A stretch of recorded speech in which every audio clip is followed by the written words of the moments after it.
This week on Healthy Living, we are talking about the health benefits of religious fasting.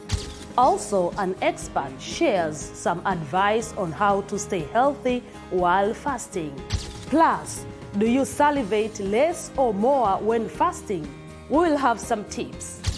A hospital in Brussels has a unique way to address hospital anxiety among children. These stories and more on today's edition of Healthy Living.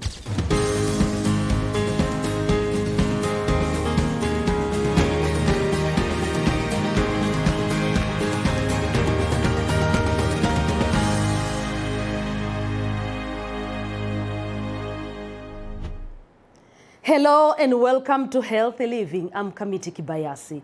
Fasting just concluded for Christians with the Easter holiday. Meanwhile, Muslims worldwide are still observing the holy month of Ramadan.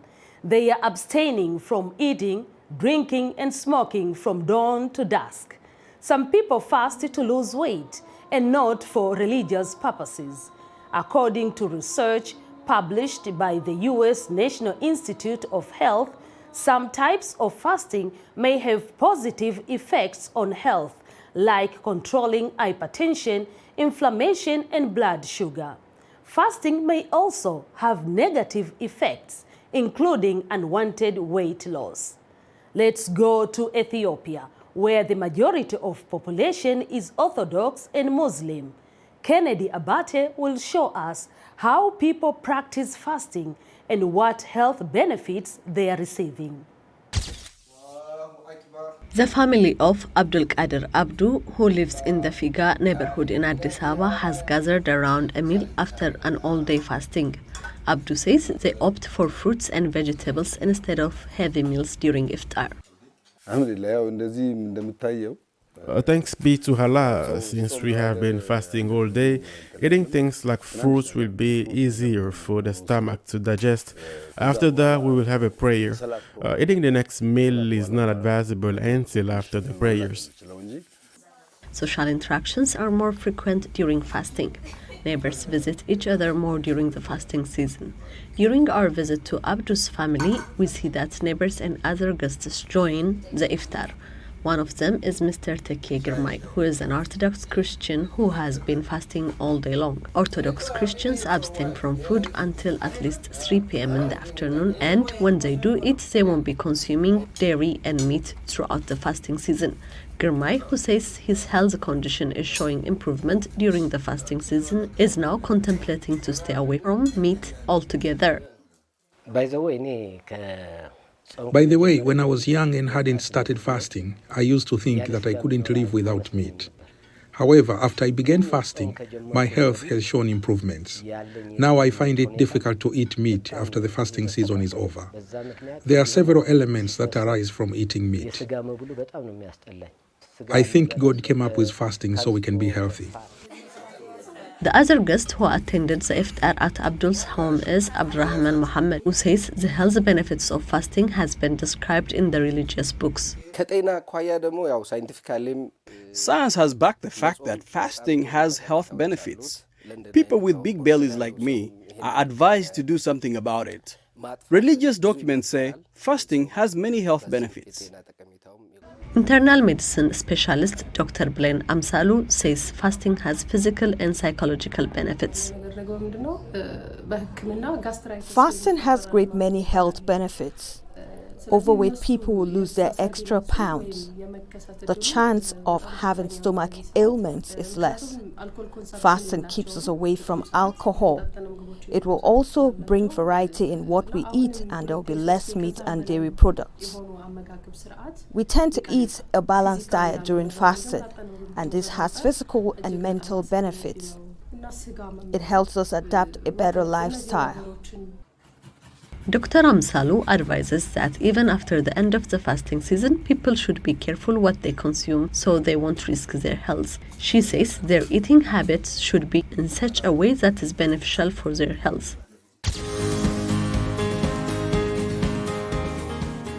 What are the health benefits of fasting? We learn more from Zaitun Mahmud Aminu, a dietitian with Kano State School of Health Technology. So when we look at the health benefits, just like how some researchers have explained that fasting helps in making someone to lose weight, being that an individual is going to cut or reduce his own intake of calories. In addition to that, fasting helps in stabilizing the blood sugar level. So the blood sugar level is being stabilized during fasting as a result of reducing the insulin sensitivity that is caused by the fat that is present in the blood. In addition to that, fasting boosts brain function. When we are breaking our fast, we should take fresh dates.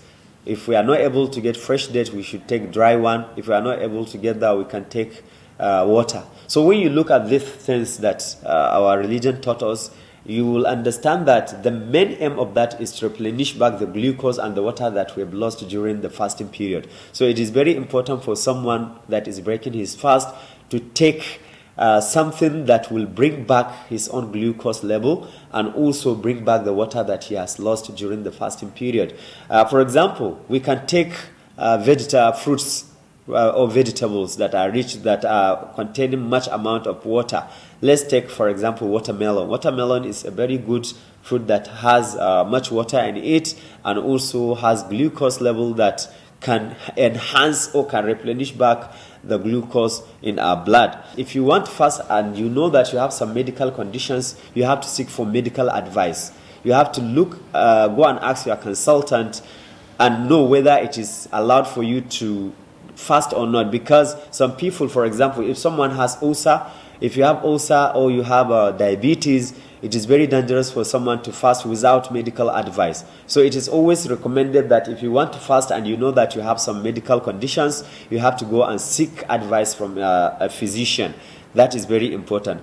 Now, we know that during fasting, it is a period that somebody will experience thirst and hunger.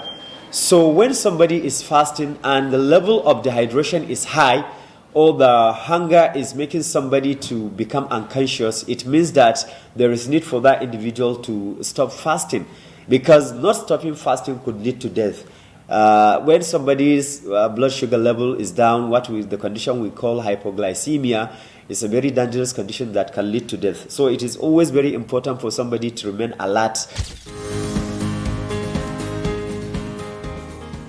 As millions of Muslims worldwide celebrate and fast during the holy month of Ramadan, doctors are urging people on medication to take medical advice first. Doctors and clinical pharmacists at the British Midlands practice in Walsall are advising patients who are fasting on how to change the dosage of their drugs or alter the times they take them if they have chronic and acute illnesses. Saeed Udin, a patient at the practice, says he and his wife have diabetes, but they are learning how to manage while still observing Ramadan. First of all, I am having the medication early in the morning and the night time, evening. So we change it to the evening time after sunset and before sunrise at the night time. So thus doesn't affect my diabetes. And we are having plenty of fluid like water and plenty of salads. Muslim doctors in the United Kingdom from the British Islamic Medical Association have collected clinical evidence-based studies to inform patients and other doctors about how to manage medication. It is called the Ramadan Compendium. It gives a breakdown of how to manage numerous health problems from heart and respiratory disease to chronic kidney and blood diseases. The British Medical Journal has published advice on how doctors can help patients during Ramadan. The article urges medical professionals to focus on prescribed medications and timings of doses while reconsidering drugs that can cause dehydration or low blood sugar levels. Imam Muhammad Saeed at the Aisha Mosque says the clergy helps to prepare the congregation weeks in advance. They also bring in health professionals to advise them. With the collaboration of BIMA and other medical organizations, we do have sessions, we do have actually these kind of like sittings where we call the people, come with your questions and ask. The general practitioners and mosques have clinical pharmacists who can consult with patients and prescribe changes in drugs and dosages. So we have a lot of patients on anti-diabetic medication. Some of this medication is taken 3 times a day, 4 times a day. So when patients are fasting, there are times where they can't take this medication, otherwise they will break their fast. So what our job as clinical pharmacists is to rationalize their medication and their regime and see what we can do to actually change the medication to see if they can give a long-acting preparation rather than one that takes 3 or 4 times a day. Doctors say if patients have any worries, they should try out small periods of fasting and seek different medications well before Ramadan begins. That way, they can enter the holy month with the confidence that they can keep their faith and their good health. Fasting often leads to dry mouth. However, some people tend to expectorate more frequently when fasting, leading to the belief that fasting can increase the secretion of saliva. Is it true or false? Saliva helps digest food, neutralizes acid, and prevent bacterial growth, among other things. Fasting often causes dehydration and less saliva, according to dentists. As a result, people may experience bad breath or halitosis. To avoid bad breath when fasting, dentists recommend brushing before you fast. Drink plenty of water after breaking fast while avoiding caffeine and food with strong odors. Medical experts say some people may produce more saliva during fasting, so they recommend drinking more water if it is allowed. They also say avoid food or drink that can increase saliva production, like spicy or acidic food or sugary drinks. To maintain good public hygiene, use a tissue throughout the day to wipe your mouth or to expectorate in. If you are producing too much saliva when fasting and it affects your activities, please consult with a doctor. A teddy bear hospital in Brussels is introducing children to the world of healthcare to address any fear or anxiety caused by visiting a doctor. Stuffed toys went under the knife in a Brussels operating theater where medical students are running a workshop for children aimed at taking the fear out of hospital visits. At the Teddy Bears Clinic, hundreds of children between 4 and 7 were invited to bring their favorite toys to be examined for ailments and treated by soon-to-be doctors. Jonas brought in Maffy, a small orange monkey with a well-loved look, for an appointment with medical student Yan Thibui, who introduced herself as a tediologist. After an initial consultation, toys are sent for x-rays and into an operating theater lined with blue paper where surgeons in masks conduct mocked-up interventions. The idea originated in Germany to take the mystery out of hospital visits by introducing children to doctors and medical techniques so that they will not be scared if one day they're admitted for real. A child who's stressed will more often be uncooperative, will cry a lot, will not be helpful during treatment, whereas the child who's come through the clinic will have a better understanding of what's going to happen and therefore will help us more and accept the treatment and work with the health professionals. In the 10 years since its inception, more than 6,000 children and their toys have visited the clinic. That's our show for today. For more health news, wellness tips, and medical breakthroughs, stay connected to Voice of America at voaafrica.com. You can follow me on Twitter at Mkamiti VOA. Until next time, stay well and strive to make every day a healthy day.